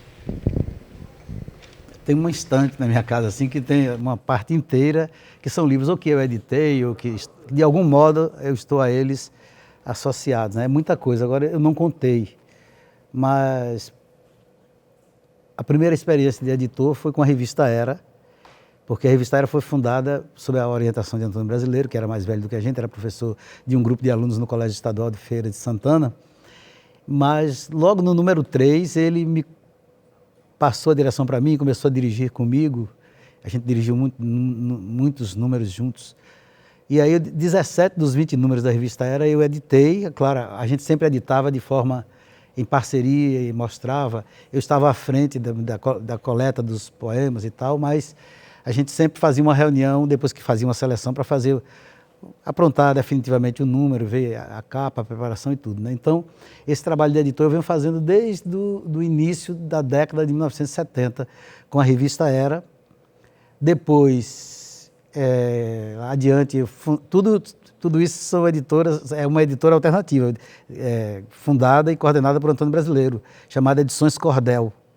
Agora, dentro dessa editora, eu fui editor da revista, sempre em parceria com outras pessoas como Antônio Brasileiro, Trasíbulo Henrique Pardo Casa, Rubens Pereira, Cremildo Souza, entre outros, né? A gente sempre fazia em parceria e uma espécie de colegiado. E isso deu um grande aprendizado. Essa atividade de editor começou no tempo ainda tipografia. A gente ia para as gráficas, ficava vendo os mínimos detalhes, entendeu? Ainda era uma coisa, comparada com hoje, uma coisa já de outro tempo, né? E aí, depois disso, eu fundei uma editorazinha chamada Estrada, ainda bem antes, publiquei alguns livros por ela. E mais tarde, na UFES, eu fundei a editora Tule, que tinha o mesmo nome, que tem o mesmo nome do sebo, que não existe mais, que eu criei lá com uma finalidade não lucrativa, mas tendo em vista, como já falei, a difusão do livro e o incentivo à leitura, né? Então, por essa editora Tule, nós editamos vários livros de estudantes, de professores, inclusive 2 livros de Derval Miranda, um grande poeta de Feira de Santana, que participa da história da revista Era, e livros principalmente de alunos que, inclusive, não tinham condições de financiar. Eu financiava o livro, pedia que eles vendessem o livro para ver se a gente tirava o dinheiro para uma próxima edição. Isso nunca acontecia, só aconteceu rigorosamente uma vez, nunca acontecia, mas eu sempre financiava esses livros como uma forma de incentivar, porque eu publicava esses livros como se fosse... Eu tinha a mesma alegria de publicar que tenho quando publico um livro meu, né? Eu queria ver nascer o livro, estava vendo nascer um autor. A revista Era, inclusive, o movimento Era sempre se caracterizou por isso, né? Por fazer nascerem autores, e a gente continuou fazendo isso como editor alternativo. Além disso, eu coordeno uma coleção no MAC, com Edson Machado, Museu de Arte Contemporânea de Feira de Santana, que é um órgão da prefeitura. Uma coleção, gratuitamente, uma coleção lá chamada Aldebaran, que é principalmente uma coleção de poesia, que também já tem vários livros publicados. E quando eu estudei na Unicamp, fundei lá com um aluno, então, na época da graduação, hoje ele é doutor e é professor da Unesp, chamado Pablo Simpson, é um poeta e crítico literário e professor. Fundamos uma revista chamada Duas Águas. Só saiu um número, mas foi interessante porque quando eu cheguei lá para estudar, em 1996, eu olhei assim para os 4 cantos e não vi nada. Eu digo, não, isso aqui está muito parado, não dá para ficar aqui com esse negócio parado. Aí eu estava fazendo doutorado, mas eu comecei a fazer contato com os meninos da graduação. Comecei a fazer contato com eles e tal, e comecei a descobrir uma turma interessada. A gente se reuniu, tinha um menino do mestrado, Gabriel Antunes, que hoje também é professor da USP. Ele fazia o mestrado, já fez doutorado no exterior, hoje é professor da USP. Aí ele também se interessou em participar das reuniões. Só sei que saiu um número da revista Duas Águas, muito bem cuidado, graficamente, diga-se de passagem, mas o interessante é que esse número gerou dissidências pacíficas, vamos dizer assim, dentro das reuniões, e disso resultou, esse Gabriel Antunes criou uma revista chamada Versal, e com o nome de uma editora chamada Versal Casa de Livros, e a partir disso, outras revistas surgiram. Então, a revista que nós criamos foi uma só, que originou umas 5 ou 6 revistas e criou uma efervescência no IEL, no Instituto de Estudos da Linguagem da Unicamp. De modo que quando eu saí de lá, anos depois, as pessoas ainda mandavam poemas para mim, os dissidentes me convidavam para publicar nas revistas deles. Foi uma coisa muito interessante, quer dizer, uma revista só gerou tudo isso. Então foi um trabalho que eu fiz com o Pablo, de editor alternativo, que com um número só rendeu uma movimentação muito grande, e até hoje tem pessoas escrevendo, pessoas que continuaram escrevendo, publicando livro a partir daquelas reuniões que a gente fez, principalmente com o pessoal da graduação. Então, na universidade, quando eu voltei, criei um projeto chamado Oficina de Criação Literária, e com o qual a gente fundou uma coleção chamada Boca Pio, que publicou 2 números, publicou livros, 1 ou 2 livros individuais. Depois nós criamos, aí foi na época que Antônio Brasileiro entrou para ser professor da UFES, e eu já tinha um anteprojeto de núcleo, porque a UFES tem um sistema de núcleo de leitura, núcleo de criação literária, núcleo de literatura comparada, literatura e cinema, uma coisa assim. Nós criamos o núcleo de criação literária. Aí eu chamei Brasileiro e a gente criou junto, e durante muitos anos nós editamos livros e antologias e criamos concursos literários, atividades próprias dos objetivos do núcleo, né? Então, afora isso, assim, separadamente, no apoio direto com o autor, foram dezenas e dezenas de livros que não só editei, como acompanhei, né? Não, principalmente como professor. Eu fazia as oficinas nas minhas próprias aulas, e dessas aulas surgiram escritores importantes, até hoje, né? E o mais recente se chama Fabrício Oliveira, que é um menino de Santo Estevão, que terminou o curso de letras, que começou a escrever incentivado por minhas aulas, acabou de lançar um livro chamado Gramática das Pedras, acho que eu me referi a isso aqui na pergunta anterior, que é um livro que já nasceu repercutindo. Ele teve paciência, eu conversando com ele teve paciência, acompanhei ele passo a passo, ele teve paciência para esperar o livro amadurecer, e lançou agora, pela editora Patuá, lançou um livro importante. Eu julgo que Fabrício Oliveira é um dos autores mais importantes surgidos nessa nova geração aqui na Bahia, e ele acaba de lançar esse livro. Quer dizer, não é o fruto do meu trabalho, mas é fruto também da minha colaboração, e da colaboração indireta desse movimento que a gente fez em Feira de Santana desde a década de 1970, que dura até hoje. Então eu estou me demorando nisso para mostrar que esse movimento de editoração não é individual de Roberval, eu sou um dos que fazem isso, é Juraci, Brasileiro, Trasíbulo, Antônio Gabriel, que também é um professor da UFES e que também faz o trabalho de editoração, sem se falar no trabalho de Edson Machado no museu, que foi uma pessoa importante com a qual a gente se encontrou muito depois que o movimento tinha começado, mas ele totalmente dentro do espírito, e outros, né? Então esse movimento que a gente fez é cheio de pessoas com vocações para liderar, e dentro da área da cultura, não só dentro da literatura, fizeram muitos trabalhos assim de fundar, né? Isso é uma coisa importante. Então no sentido mesmo de fundação. A revista Era, ela é uma revista geradora, a gente vai falar disso. E as atividades que a gente fez são atividades geradoras, atividades criadoras e reveladoras de nomes, né?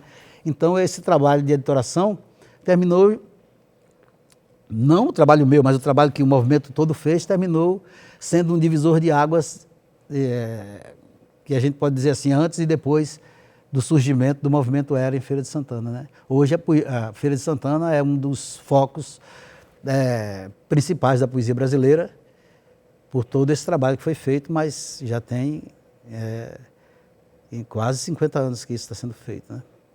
Por exemplo, no caso da revista Era é assim, a revista Era sempre se caracterizou por ser uma revista geradora. Em todos os números, autores novos, publicando pela primeira vez, inclusive, surgiam, e eram autores que antes mostravam os poemas para a gente, para brasileiro, para mim, para outras pessoas, e a gente opinava, entendeu? Então havia um rigor. A gente pensava no autor e também pensava na revista, sabe? No próprio prestígio da revista, vamos dizer assim. A gente não liberava nem para a gente mesmo, nem para ninguém, um poema que a gente achasse que não fosse publicável. Você pode perguntar, mas quem são vocês para perguntar, para dizerem qual é o poema que é publicável ou não é? A gente assumia, a gente dizia, a gente sabe. A gente sabe qual é o que deve ser publicado e o que é que não deve, e a gente assume. E a gente sempre fez assim. Muita gente, até de dentro do grupo, a gente mesmo às vezes se contrariava, queria publicar um poema, o cara dizia, rapaz, esse poema não é bom, isso aqui está cheio de lugar comum, isso aqui não está resolvido formalmente. A gente comentava, a gente fazia reuniões de estudos, de tudo quanto é coisa, inclusive dos textos que a gente levava para as reuniões. E isso foi uma coisa importante, porque isso foi um casamento de conhecimento com honestidade que resultou num movimento que certamente já ficou na história da literatura baiana e brasileira. Então, foi um trabalho importante que a gente fez, que foi guiado pela busca do conhecimento e pela franqueza com o outro, que a gente acha uma coisa muito importante. Então, quer dizer, a gente é um trabalho gerador, muita gente nova surgindo, gente que desistiu também, né? Gente que eles propagavam aqui, muita gente que ia para as reuniões e não suportava essa franqueza, ou não queria não tinha paciência. Alguns saíram dizendo que a revista Era um grupo elitista e tal, né? Uma revista que publicou cerca de 100 nomes durante sua existência, de 20 números, publicou 100 nomes. Todas as vezes publicava vários e vários nomes inéditos, iniciantes, que não fazia nenhum tipo de restrição a tema, a estilo, a nada. Era chamada de elitista porque tinha esse rigor. Por algumas pessoas criaram essa fama. Houve até um episódio uma vez em que eu e meus amigos do grupo estávamos num bar, sentados assim, tinha um grupo do lado de pessoas que a gente não conhecia, e de pessoas que não conheciam a gente, e os caras começaram a tocar o pau, aquele Roberval, não sei o que lá, aquele Antônio Brasileiro, não sei o que lá. Aí um amigo meu que estava lá, a gente começou a achar graça, né? Um amigo meu que estava do lado assim, chamado Adelmo, ele levantou e chegou junto dos caras assim e disse, olha, Roberval é aquele ali, fulano é aquele ali, fulano é aquele ali. Os caras ficaram completamente desconcertados e dentro de 5 minutos desapareceram. Então criou-se esse mito, essa coisa de que a gente era elitista, era isso e aquilo, mas muita gente também reconhecia e defendia a gente também até sem a gente saber. Mas nunca houve isso do elitismo, houve um rigor, uma vontade de manter a qualidade por respeito ao autor e por preservação da qualidade da revista. Tanto é que a revista é considerada uma das mais qualificadas revistas de poesia já surgidas no Brasil. Bom, eu não sei qual é o livro mais importante da minha carreira, né? Tem livros que foram marcantes, inclusive livros pequenos, com poucos poemas, que foram marcantes. Agora, o livro que mais repercutiu foi um livro chamado Mirantes. Mirantes porque ele foi, a crítica literária que contemplou ele disse que era um livro de maturidade e tal. Ele ganhou 2 prêmios importantes da Academia Brasileira, da Academia de Letras da Bahia, que 2 prêmios nacionais, né? O da Academia de Letras da Bahia, em 2011, e em 2013, já como livro publicado numa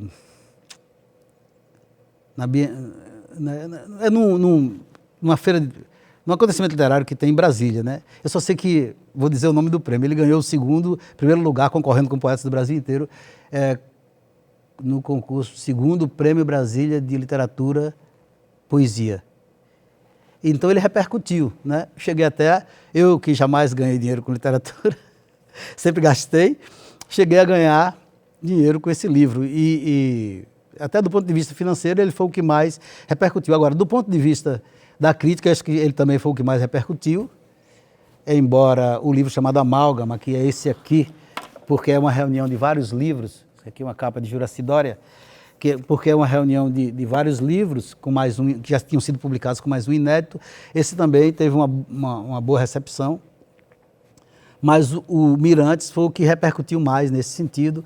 Também eu já tinha uma projeção maior e ele já tinha uma feição mais homogênea, não que eu tenha feito isso intencionalmente, mas porque coincidiu. Então, esse livro foi o que mais repercutiu. Agora, o que eu considero mais importante, eu não sei dizer, porque todos eles têm uma importância e não dá para eu fazer uma relação assim de classificação. Agora, você perguntou sobre Campos de Carvalho. Campos de Carvalho é um autor que eu leio desde o início da década de 1970 também, sempre gostei, fascinado pela Lua Vem da Ásia, um livro chamado A Lua Vem da Ásia, em que começa assim: aos 16 anos matei meu professor de lógica. E eu sempre fui fascinado por Campos de Carvalho, né? Quando eu me inscrevi para fazer para o projeto de doutorado na Unicamp, para concorrer, eu mandei um projeto sobre a poesia da geração 60 na Bahia. Fui aprovado, eles acharam lá que era interessante a ideia e tudo, mas depois, quando já aprovado, eu voltei, já estava lá e estudando, e aí eu pensei, poxa, vai ser um trabalho muito árduo, estudar uma geração de poetas da Bahia. Muitos deles estão vivos, conheço todos, alguns são meus amigos, vai ficar muito complicado eu fazer esse trabalho, mesmo porque eu ia fazer ia tentar fazer com toda a isenção, com todo rigor crítico, e talvez isso não fosse agradável ter que fazer, além do trabalho imenso, num período que você tem, no doutorado você tem 4 anos, mais 2 anos você passa fazendo disciplinas, essas coisas, e 2 anos para escrever a tese. Isso pode parecer muito tempo, mas não é. Então, eu cheguei lá e conversei com minha orientadora e disse: eu quero mudar. Eu falei: eu quero estudar Campos de Carvalho. Apresentei um projeto a ela gostou, ela conhecia Campos de Carvalho, ela é daqui, ela é filha de Eurico Alves, um grande poeta modernista baiano, que era feirense, ela nasceu em Salvador, mas era feirense. eles tinham até uma fazenda aqui em São José até pouco tempo, não sei se tem ainda, da família, e Maria Eugênia Boaventura foi minha orientadora na Unicamp, e ela disse, olha, Campos de Carvalho mora em São Paulo, em Higienópolis, você podia fazer contato com ele? Eu disse, não vou. Não vou, porque eu sabia que ele não era muito fácil, e além do mais, acho que ele já tinha tido 2 ou 3 derrames, uma coisa assim, eu digo, não vou. Fiquei com vontade de ir, mas relutei e não fui, e até hoje eu fico sem saber se eu devia ter ido ou não. Mas Campos de Carvalho sempre foi um autor que me fascinou pela irreverência, pelo senso de humor, pela originalidade da linguagem, pelo desmonte que ele faz na realidade, através do próprio desmonte da linguagem. Engraçado é que ele chegou a fazer sucesso na década de 1960, mas como ele era aquele cara também que pessoalmente batia na direita, batia na esquerda, batia em todo mundo, e eu acho que ele terminou depois ficando meio isolado, não sei o que foi que aconteceu. Além do mais, ele era mineiro, como Guimarães Rosa, e ele lançou A Lua Vem da Ásia, que é um livro que, sob certo aspecto, é tão contrário a Grande Sertão Veredas, que também foi lançado em 1956, mesmo ano desse livro, A Lua Vem da Ásia, 2 mineiros geniais, e então, mas o Guimarães Rosa acho que lançou sombra, sem querer, sobre muita gente, né? Então eles dois são como que opostos e complementares. Eu faria um trabalho, se eu tivesse tempo, para mostrar como eles são opostos e complementares. Mas, então coincidiu que nessa época, um livro magnífico como Grande Sertão Veredas, sem querer, pode lançar sombras mesmo sobre muita coisa, né? Mas na época em que ele escreveu um livro que era exatamente o contrário na linguagem, no jeito todo, que começa aos 16 anos matei meu professor de lógica, e depois ele bota o mundo de cabeça para baixo a partir disso, né? E mais tarde, na década de 80, ele publicou um livro pela editora Zé Olímpio chamado Obra Reunida. E me intrigou porque nesse livro Obra Reunida não era obra reunida, eram obras escolhidas. Ele tinha outros livros e ele escolheu 4 livros: A Lua Vem da Ásia, Vaca de Nariz Sutil, A Chuva Imóvel e O Púcaro Búlgaro. Aí eu me perguntei, ele não deu explicação nenhuma, chamou de obra reunida e deixou outros livros importantes de fora, e contos e crônicas, deixou uma grande parte da obra de fora. Aí eu perguntei, por que ele chamou de obra reunida, obras escolhidas, e sem dar explicação nenhuma? Aí eu falei, vou fazer minha tese para tentar responder o que ele não explicou, por quê? E aí eu postulei que nesses 4 livros, o eu poético, que é um eu profundo, são 4 livros independentes, distintos, mas tem um eu profundo, subterrâneo, que é o mesmo, que faz uma travessia subterrânea nesses 4 livros, de uma forma mais ou menos, ou talvez completamente contínua, como eu postulei no trabalho que eu fiz. E eu postulei que esse trabalho seria uma espécie de travessia dramática do que se chama da modernidade para a pós-modernidade, para o que se chama de pós-modernidade. Postulei isso e desenvolvi na minha tese. Essa tese deve estar publicada online, eu nunca publiquei como livro, mas dessa tese, das mesmas achados que eu fiz nessa tese, eu desenvolvi 2 livros sobre Campos de Carvalho, um sobre o processo de criação em Campos de Carvalho e outro sobre o tema da maldição e da inocência na obra de Campos de Carvalho. Nesse livro posterior, que é o da Maldição e Inocência, que foi publicado pela editora da UFES, eu disse, para incluir o tema da maldição para abordar o tema da maldição e da inocência, ou seja, se ele tivesse se norteado por esse tema da maldição e da inocência, ele teria que ter incluído mais um livro na obra reunida, que é um livro chamado Espantalho Habitado de Pássaros, que é uma novela. Então eu estudei essa novela, além da obra reunida, e trabalhei o tema da maldição e da inocência na obra de Campos de Carvalho. Também ele nenhuma explicação deu. Esse livro chamado Espantalho Habitado de Pássaro é um texto muito bom, de muita qualidade literária, muito lírico, e contemplou esse tema. Então isso reforçou a minha ideia de que ele deixou como obra reunida os 4 livros a que já me referi, porque ele tinha em mente, consciente ou inconscientemente, intuitivamente ou não, a ideia de que havia um eu dando unidade a 4 livros distintos, e que esse eu era exatamente esse que eu postulei, que faz uma travessia dramática entre a visão, a vivência moderna do moderno para essa transição, da transição para o pós-moderno, nessa obra. E, inclusive, por quê? Porque em 1956 ele lança A Lua Vem da Ásia. Depois ele lança os outros livros. E é exatamente nessa época em que estávamos entrando de encheio na era eletrônica, né? O mundo sendo... que é uma das características da pós-modernidade, é o mundo interligado eletronicamente, né? Criando a tal da aldeia global. Inclusive tem um dos livros que tem uma cena em Copacabana, né? Que eu considero a aldeia global, quer dizer, o Rio de Janeiro, sob certo aspecto, é o lugar mais provinciano e mais universal que existe. Copacabana que o diga, simbolicamente falando. Então, e tem uma cena em Copacabana, né? Num dos livros, em que eu postulo que o sujeito moderno está desembarcando na pós-modernidade, né?